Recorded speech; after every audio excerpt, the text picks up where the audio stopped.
नमस्कार, मैं नीरज सोलंकी आप सभी का हार्दिक स्वागत करता हूं ट्रांसपोर्ट टीवी में। आप देख रहे हैं ब्रेकिंग न्यूज। 5 साल बाद आया फैसला। टोल कर्मी से मारपीट करने पर अदालत ने सुनाई इतनी बड़ी सजा जिसे सुनकर आप भी हैरान हो जाओगे।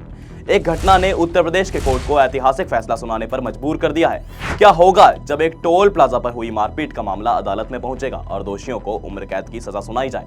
जी हाँ, उम्र कैद। यहाँ भी कुछ ऐसा ही हुआ है। कुछ लोग एक टोल के वीआईपी लेन में जाना चाह रहे थे। टोल कर्मियों ने उन्हें रोका।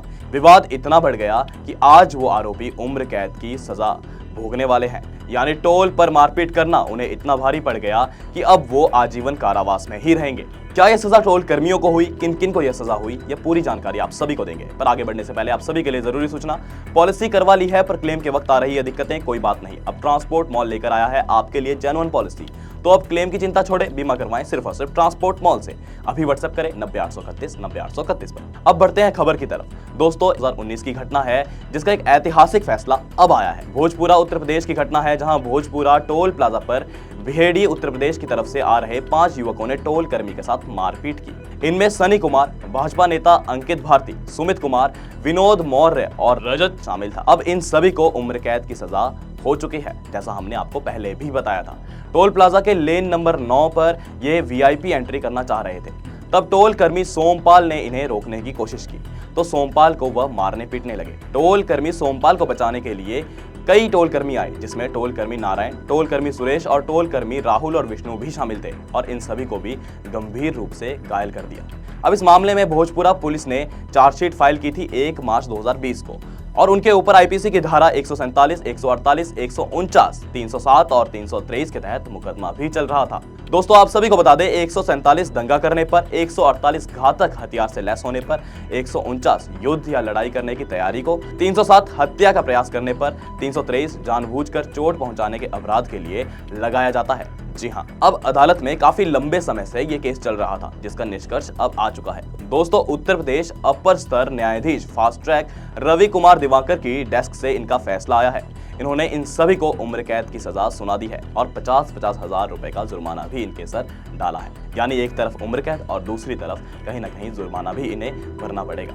इस फैसले में जज ने कई तर्क भी दिए हैं जो इस केस की पारदर्शिता करते हैं। इसमें जज ने बताया कि हाईवे जनता के लिए है, उनकी सुगमता के लिए है। सरकार टोल टैक्स सहयोग राशि के रूप में लेती है और इनसे हाईवे बनाती है, ब्रिज बनाती है और विकास कार्य में भी खर्च करती है। अदालत ने बताया कि जो व्यक्ति टोल टैक्स नहीं देते वह आवाम की सुख सुविधा और राष्ट्र विकास में एक तरह से बाधा पहुंचाते हैं और देश को भी कहीं ना कहीं क्षति पहुंचा रहे हैं। दोस्तों, जज साहब ने इस बात को भी बताया है कि वीआईपी लेन व इमरजेंसी लेन पुलिस, एम्बुलेंस व फायर ब्रिगेड के लिए है, ताकि मरीज आसानी से अपने गंतव्य तक पहुंच सके, इमरजेंसी गाड़ियां अपने गंतव्य तक पहुंच सके। लोग टोल प्लाजा पर पैसे ना देने के लिए ऐसे कृत्य करते हैं जो देश का विकास नहीं होगा और कहीं ना कहीं यह अपराध को भी बढ़ावा देगा और कहीं ना कहीं यह अपराध भी है। आज हमारे देश में टोल व्यवस्थाओं को सुधारने की आवश्यकता है।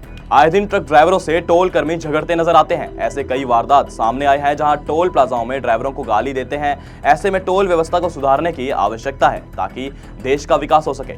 समस्त जनता को यह समझना होगा कि ड्राइवर हमारे देश के सिपाही है, देश के हर हिस्से को आपस में जोड़ते हैं। अगर यह नहीं होंगे तो देश भी रुक जाएगा। आप अपनी राय साझा कर सकते हैं। अगर आप हमारी इस वीडियो को YouTube पर देख रहे हैं तो हमारे YouTube चैनल को सब्सक्राइब करना ना भूलें। अगर आप हमारी इस वीडियो को Facebook या X हैंडल पर देख रहे हैं तो फॉलो करना ना भूलें। ट्रांसपोर्ट टीवी देखने के लिए आप सभी का शुक्रिया। मैं पिछले 15 साल से ट्रांसपोर्ट लाइन से जुड़ा हुआ हूं और पिछले 15 साल से मुझे सबसे ज़्यादा प्रॉब्लम इंश्योरेंस बनाने में आती थी, जो अभी पिछले 2 सालों से नहीं आ रही है, क्योंकि पिछले 2 सालों से मैं ट्रांसपोर्ट मॉल से इंश्योरेंस करा रहा हूं, जिससे मुझे 5 प्रकार के फ़ायदे हैं। ट्रांसपोर्ट मॉल से इंश्योरेंस कराने के 5 प्रकार के फ़ायदे हैं। सबसे पहला फ़ायदा कि मुझे अदर्स सारी कंपनियों से ज़्यादा डिस्काउंट ट्रांसपोर्ट मॉल पहले ही दे देता है, बार्गेनिंग नहीं करना पड़ता। सेकंड फ़ायदा, सही पॉलिसी ट्रांसपोर्ट मॉल देता है।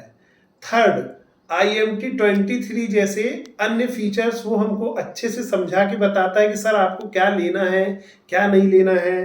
15 लाख का एक्सीडेंटल बीमा लेना है, नहीं लेना है। IMT 23 कई लोगों को ये पता ही नहीं होता कि ये होता क्या है, लेकिन वो हमको इसके बारे में बताते हैं कि क्या है ये फीचर्स, इससे क्या फ़ायदे हैं।